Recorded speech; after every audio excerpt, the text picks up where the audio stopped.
Ребята, всем привет!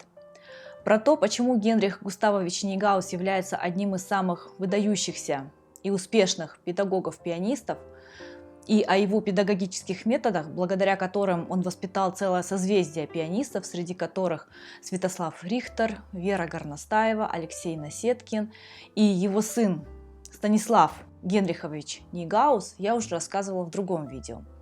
В этом видео я хочу дополнить то видео и рассказать вам о советах, которые он давал пианистам. Ну а к такому великому педагогу, я думаю, важно прислушаться. Итак, первый совет. Первый совет заключается в том, что Нейгаус считал правильным исполнением только обдуманное с исторической и философской сторон. Ведь недопонимание духа композитора и стиля эпохи может вредно отразиться на главных элементах музыки. Звуки, прежде всего, звук должен соответствовать тому времени, и передаче ритма. Второй совет заключается в том, что, по мнению Нейгауза, исполнитель должен быть яркой индивидуальностью с богатым внутренним миром, к чему он может прийти только путем саморазвития.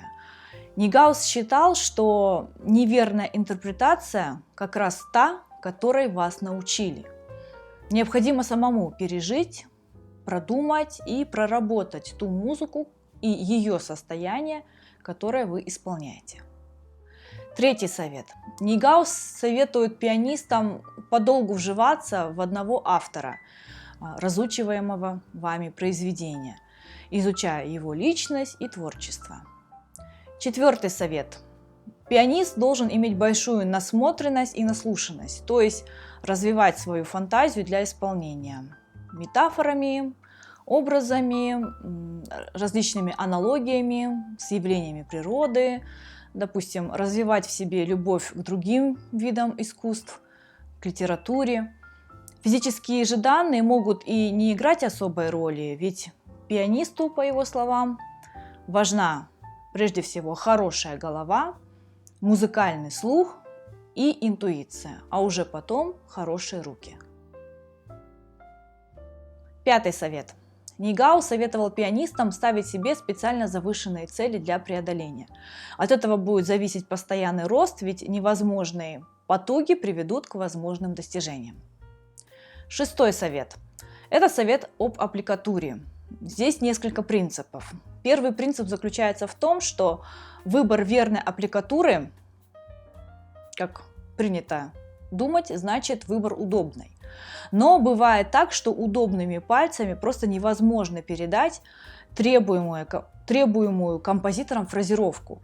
И, к примеру, нужно играть не сильными, первым, вторым, третьим пальцами, а наоборот слабыми для большей прозрачности.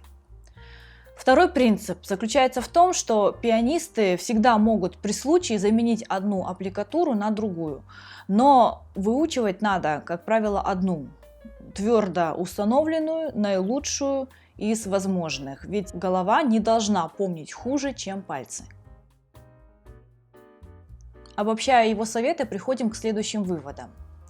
Движение от внутреннего к внешнему, от художественного образа исполняемого произведения к техническим средствам его воплощения. Поэтому дать общего совета о том, как работать со всеми произведениями, невозможно, ведь чем яснее цель, то есть содержание, которое нужно передать, тем яснее это содержание и будет диктовать средства для ее достижения.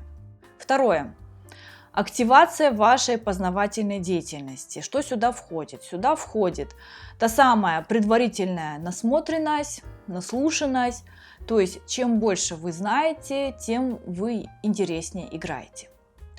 Третье.